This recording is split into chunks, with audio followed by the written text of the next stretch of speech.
To me, there's a huge difference between watching glitches and non-glitches. When I'm watching a speedrun with no glitches, I'm more amazed when someone does something and I'm like, damn, I never even thought about doing it that way. That's a neat way of doing that part of the game. I'm gonna go try that. As opposed to glitches, where I say to myself, oh, that's neat. Oh, wait, he's just using a glitch there. Okay, not very creative, and no critical thinking done there, but okay.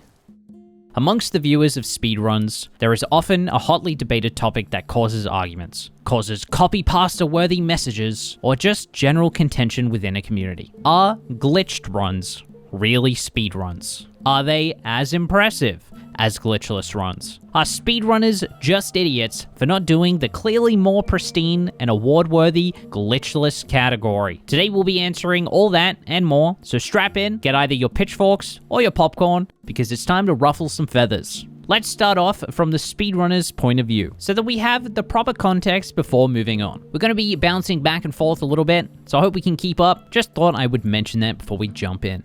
For a speed game, the categories that runners can run are often decided on by the community, alongside any rules for said category. If a community desires for the main category to be completely unrestricted, then that's generally how it will go. If there's maybe a bit more of a split, you might find the leaderboards separated, or contain variables so that you can manually filter them. But for the most part, a lot of speedruns at least allow a category that lets you just crack your speed game of choice wide open. After all, the main point of speedrunning is to go fast, and glitches or exploits generally help a runner achieve that goal. If a glitch or exploit or whatever changes a run so fundamentally that a large chunk of the community thinks it damages the run, so to speak, there will usually be a leaderboard split, or even sometimes a glitch might just be banned.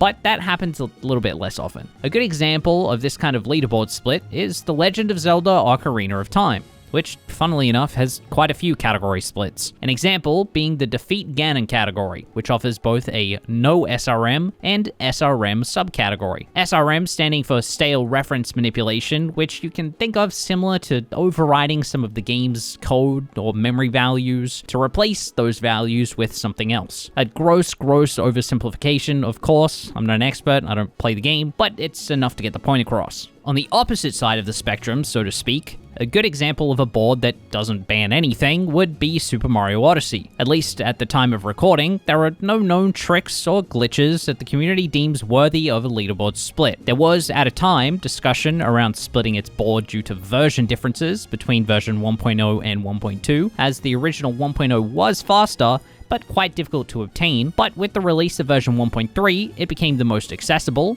and also the fastest version of the game due to load speed increases. But Odyssey isn't an incredible example of a game with no exploits, as there are definitely a lot used in the run. You can clip through walls, you can skip story elements, all of the classic speedrun tropes. So why is bringing any of this up important? What is the relevance here? Well, for whatever reason unknown to me as to why, there seems to be a large amount of hostility, maybe animosity, towards any speed game or particular run that isn't pure.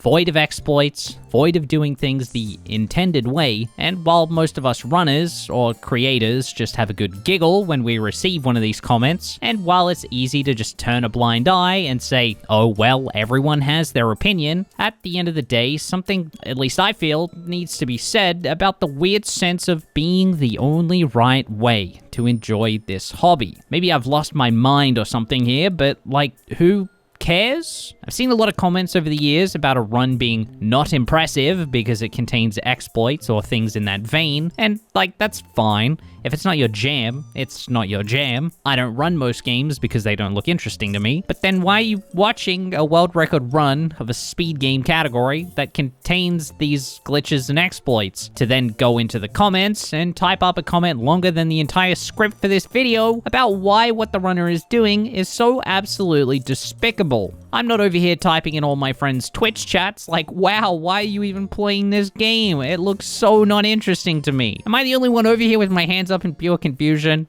Now, I know algorithms play a role in all of this. People get fed a video, they watch it, they aren't happy. But why go into the comment section in a fully fledged rage about not being desirable for your personal preference? You can go to speedrun.com, you can find the run you actually want to watch if that's what you're after, and you can come out of that experience with a smile. Plenty of games have the category you're after. Maybe I just have a warped perception as I am a runner myself and I only ever really see most of these negative style comments, but from at least what I can see, most of these comments seem to be from people on the outside. So maybe I'm missing something here? I'm unsure, honestly. It does make me cackle, though. I won't lie. Seeing some of these comments. Imagine going up to your friend, or someone you know, or maybe even just some random who really likes playing tennis, and being like, "Why do you even play tennis when table tennis is clearly the objectively better sport?" I can only imagine the weird looks that you would get from that one.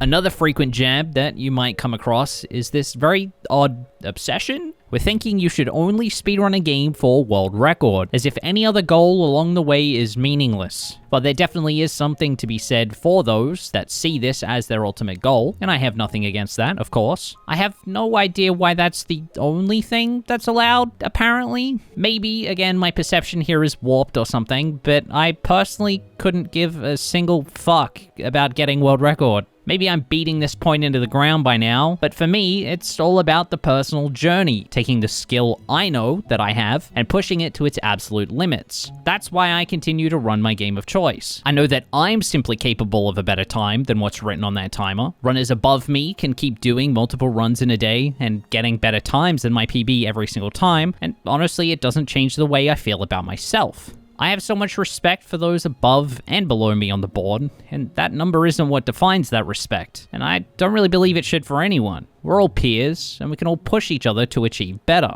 A maybe false equivalence here would be me going up to a friend of mine that really likes to draw and being like, "Wow, you don't sell your paintings for multiple millions of dollars at art galleries. Why do you even draw?" Like, am I crazy? But to add a little bit of personality to this whole story, getting a sub 8 hour All Moons run was a huge achievement for me. Getting a sub 8 hour run in this category seemed unobtainable to me when I first started running the category seriously. I mean, my PB was over 12 hours after all, and up until that point, I had only really run 80%, which is about a 1 hour and change run. I didn't think I had it in me to get good in such a long category. They're quite daunting when you want to get into them. And yet, after months and months of trying to push past my 8 hour, 2-minute run, I did it. I clutched it out, and holy shit was it a relief. Once that mental barrier was gone, within another month, I was able to drop another 8 minutes off that PB, which just doesn't happen all that often in a category this long, and is super representative of the fact that I should have gotten that PB a long time beforehand. And yet, during all of that, not once did I think to myself, man, the world record is a 7 hour, 26 minute by Hey There Cool. That's over 30 minutes faster than my PB. It just doesn't really matter to me. To most, I think. If you'd like to see this journey unfold in real time, consider heading on over and checking out my Twitch channel. Link is down below. But bringing it back to the original conversation, I can't go saying all of this without at least presenting my side of the argument of the original topic. I know most of this so far has been my side of arguments. What the fuck is this script? To maybe offer some insight into why us devils do things the way we do.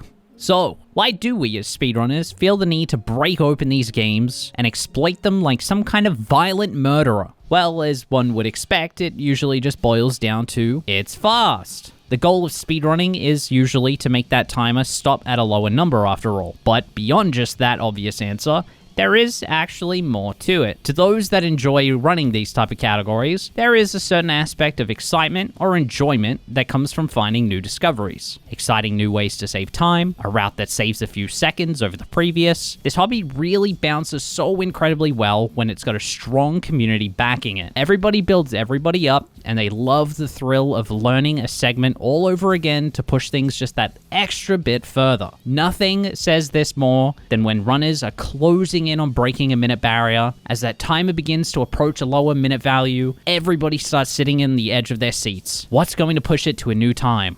A new strat? A new route? Or will it be a more optimized run? Let me tell you, when it's a bold new discovery akin to a new trick or skip, you pretty quickly have a large chunk of the community learning how to do something new. And it can be quite amusing being there for those first couple of hours when the community Discord is blowing up with clips and people making their own setups for various things, or expanding on the initial discovery, finding even newer ways to do what was found, or potentially even alternate ways of achieving cool new ways of going fast. This, of course, isn't to say that there isn't a sort of dark side to that exact same scenario, though. If a runner is on the brink of breaking their next minute barrier, they know they can do it if they just get that movement ever so slightly more optimized with less mistakes. Sometimes, if a new strategy comes along and just makes that minute barrier far easier to break, it can, to some, make the work they've already put in feel less impactful, less important, and you can feel like something was taken away from you. I went through this personally when I was trying to get a sub 103 any percent run in Super Mario Odyssey. I was just on the brink, and then I got digital, which saves about 10 seconds in the any percent run, and my next PB was less than 10 seconds faster. Technically was a sub 103, but was also technically only a sub 103 because of that digital. And then I didn't PB for about a year. The personal journey of speedrunning takes us all down completely different paths, and we all tend to see the way to go slightly differently. This feeling usually doesn't stick for too long though, in most cases, as you might instead refocus your efforts towards the next goal, but it's important to note that not everything is happy-go-lucky when you're speedrunning a game with an active community. At the end of the day, a lot of the tricks or exploits used in speedruns can be exciting or rather fun to perform during a high-stakes run. While it's possible that maybe at a surface level they don't look too crazy, what you might be missing out on are the hours upon potentially weeks of taking a strategy from 0% consistency to what you're seeing in runs. To some, it adds that extra level of enjoyment, that extra dab of adrenaline, and to some, a run can be defined by its tricks or exploits instead of its routing or movement.